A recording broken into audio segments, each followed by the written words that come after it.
May nakita ako.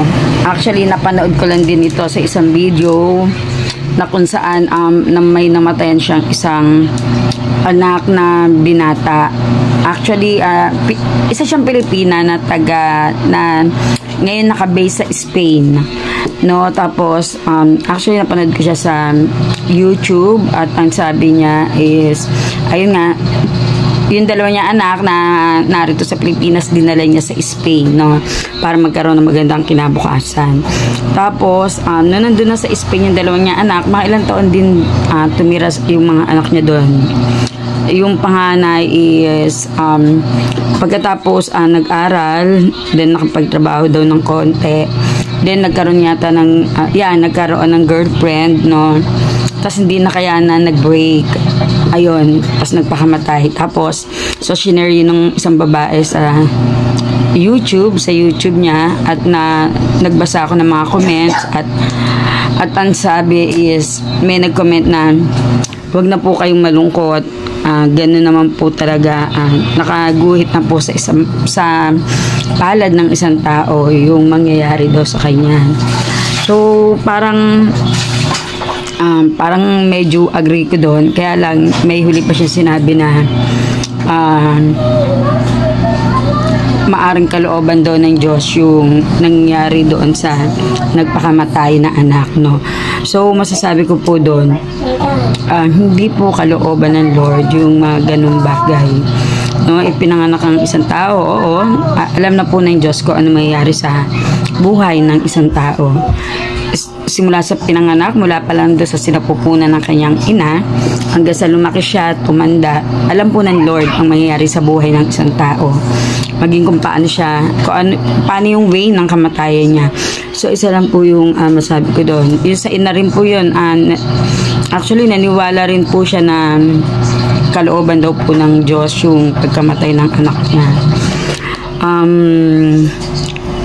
Kasi inaalaw ng Lord yung mga bagay-bagay na mga ganon, pero dapat kasi na ipag-pray niya, no, dapat sana nakilala niya ang Lord, tapos para alam niya yung katotohanan. Nang sa ganon, ipag-pray niya yung mga anak niya, nang sa ganon, maingatan ng Lord sa lahat ng oras, maproteksyonan.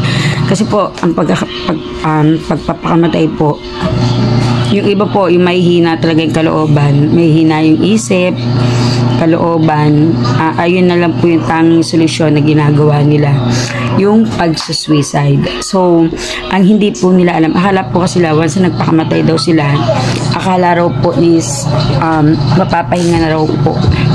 Mapapahinga na raw po yung ang kanilang kaluluwa, ang kanilang isip.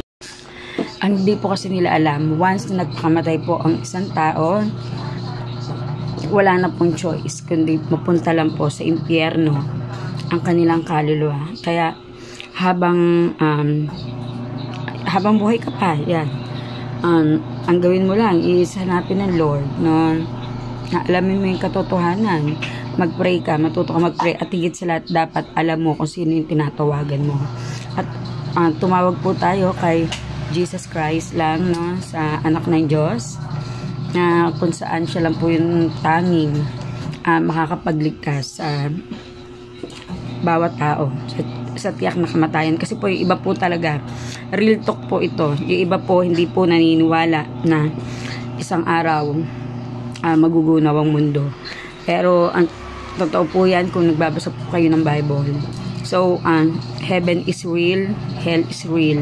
Kaya sa inyo mga kabataan dyan, teenager or matanda ka man bata, wag na wag mong iisipin na magpatuwakal. Kasi kung may problema ka, just pray and ask the Lord for His comfort, for His help, na matagumpayan mo, no, na malagpasan mo yung mga pinagdadaanan mo.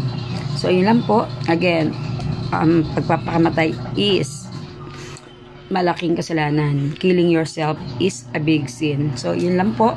So, be strong and always pray. Have a great day.